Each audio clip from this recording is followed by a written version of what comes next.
Hey guys, this is E10 Sun from Sunbros. Today I'm really excited to be bringing you guys this brand new video, but before we get started with that, I want to make sure I remind you guys on how to get entered in for a chance to win our guaranteed skin giveaways that we do every Sunday night during our 1-hour question and answer live stream. All you gotta do is make sure you're subscribed to the channel, give the video a thumbs up, and comment below with your in-game name and which skin you'd like to receive on either the NA or EU servers under 700 vouchers. And remember, the more videos that you do this with that are uploaded each week, the higher chance you have to win. Alright guys, welcome to our Hero Quick Look video for Arum. Arum is a class tank, roll, lifesteal, and initiator. As you guys can see in the bottom left, her constitution is near the top as well as her difficulty level, while attack damage and ability damage are near the middle. Arum's passive is Ravenous Beast.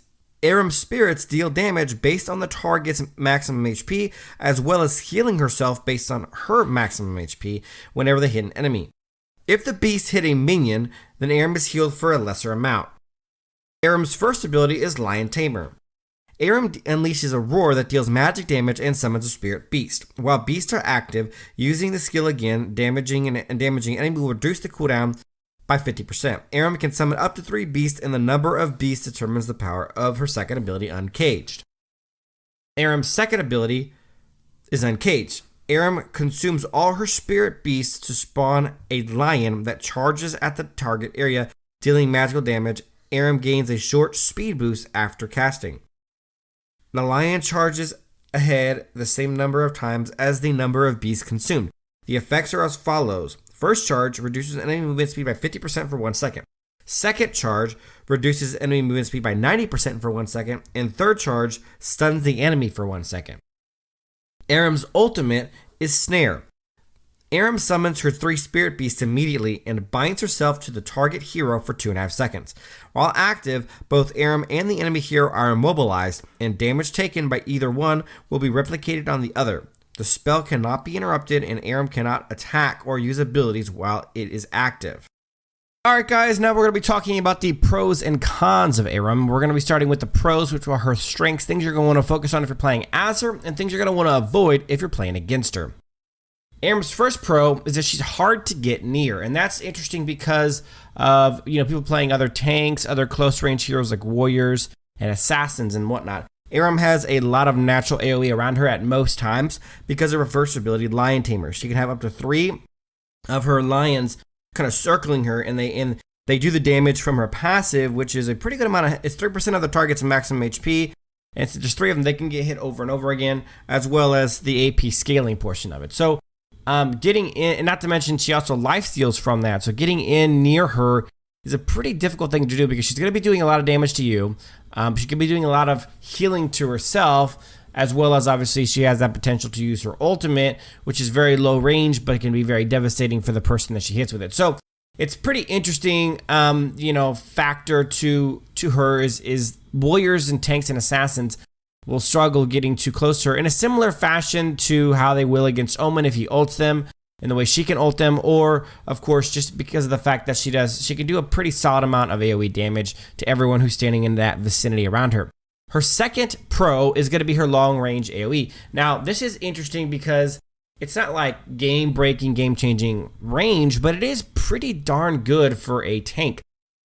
Her second ability, Uncaged, can launch up to 3 separate attacks. So the way that it works is that if you have one lion circling you, it does you could shoot it out pretty good distance in an AoE fashion, and then the lion lands there, does some damage and slows. If you have 2, it hits the original spot and then it bounces forward to hit a second spot, and the first one slows 50%, the second one slows 90%. And then if you have 3 lions around you, which for the most part you will have that around her at most times, you will get the 2 bounces. You'll get the original spot, again, pretty good distance, then it'll bounce forward again and once, and then it'll bounce forward again. And on the third one, instead of slowing, it'll stun. The overall range at the end of that entire ordeal is pretty good. It's not only good for heroes in general, but it's incredible for a tank. So you got to give props and call it a pro for the incredible long range of potential damage and crowd control that she can provide.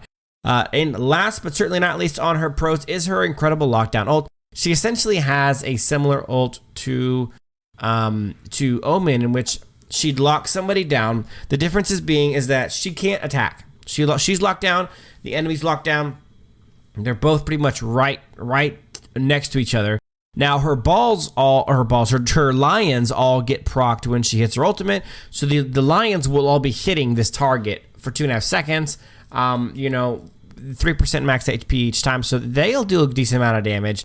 And then of course, teammates can damage either target. And the interesting thing is the damage done to either one of them is going to hurt the other, and it's flat rate. So if you do this to a squishy, for example, and you're building Arum tanky, and if you do 5,000 damage to Arum, that is only going to hurt her half health, but 5,000 damage to a squishy could be all of their health. So it's interesting. Teammates could actually kill their own teammate by attacking Arum in that ulting scenario.